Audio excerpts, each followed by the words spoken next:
Hello everyone, my name is Rutuja Madavi and I am volunteer of shiviforensics presenting my PPT on forensic anthropology, which means studying of human remains. First, let's understand what is forensic anthropology. The word forensic meaning finding an evidence for a crime, and anthropology is the study of human beings. Forensic anthropology is the study of human remains.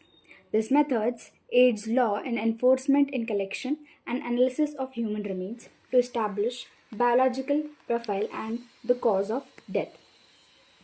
Now, let's understand why there is need of forensic anthropology. Biological anthropology is the specialization in the osteology. In forensic anthropologist, it helps in legal investigation involving decomposed or skeletonized human remains to identify the individual and know the cause and manner of death of unknown. Here, forensic anthropologists recover, analyze the human remains for the police and which the crime occurred. Let's understand the objectives of forensic anthropology. Forensic anthropology objectives answer to certain questions like are remains belong to human or not, finding the difference between human and non-human skeletal remains. Next, whether the remains are historical or archaeological, recovery of crime scene, location and recovery of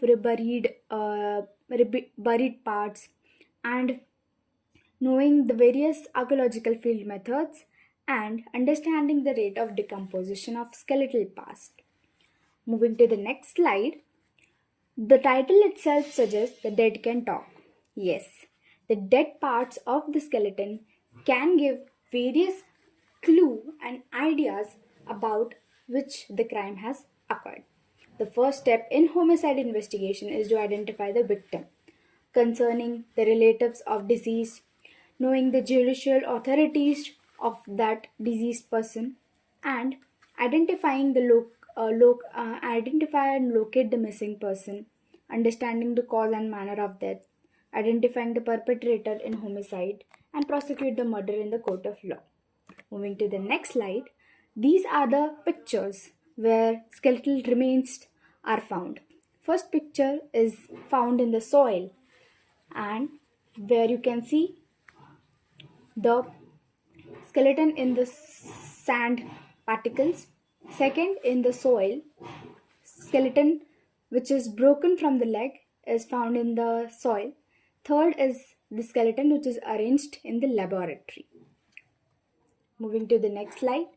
Now, here's are the pictures of the skeleton which has the flesh present on its bones.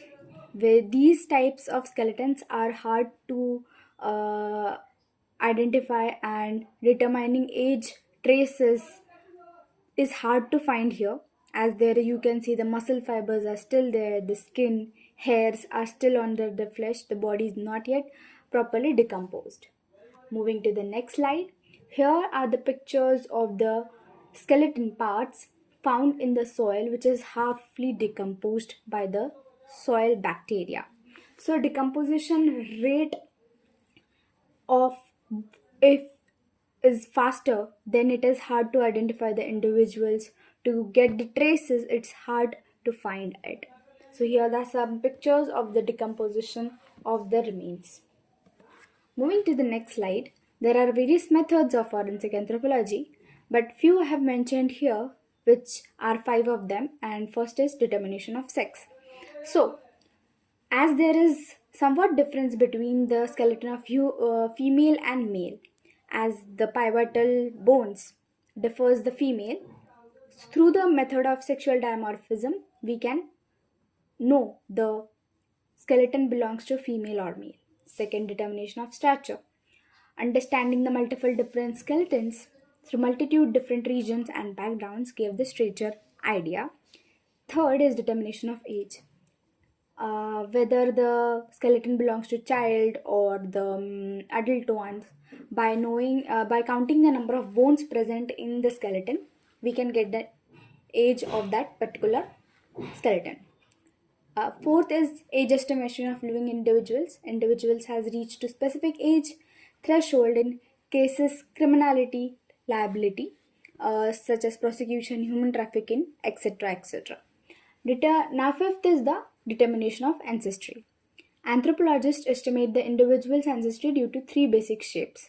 By knowing the shape of skull, we can get the ancestry. Three basic shapes like hyperbolic, parabolic, and rounded ones. Moving to the next slide, there are few cases in which forensic anthropologist has played a major role to solve that cases.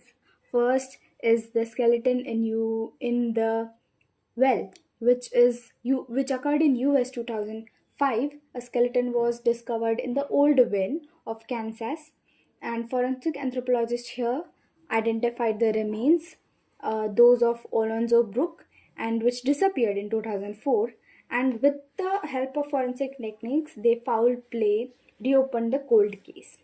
Second case is the John Wayne Gacy, which occurred in 1970, who was a notorious serial killer and who buried 26 victims under his home. So this helped to identify the analyzing skeleton feature, working with odontologists, comparing their dental records.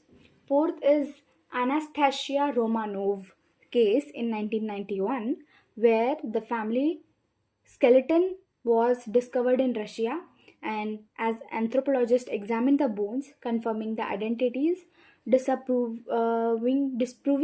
long held theories of Anastasia Romanov survived. 9 by 11 is the fourth case we are understanding in the forensic anthropology, which occurred in 2001, which is where the anthropologists played the crucial role in identifying the victims of September 11 attack.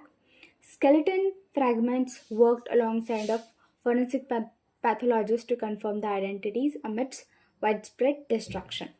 Moving to the next slide, which there are few more cases where anthropology played a major role, like Somerton Man, Australia, 1948, mass graves in Bosnia, 1990, and the Green River Killer in 1980, where anthropologists analyzed the skeleton remains killed by the Gary Ridgway.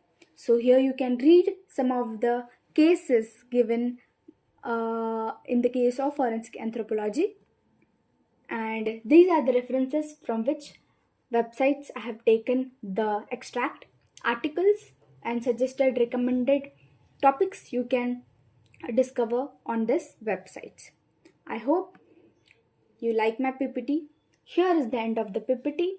I hope you like it. Thank you so much.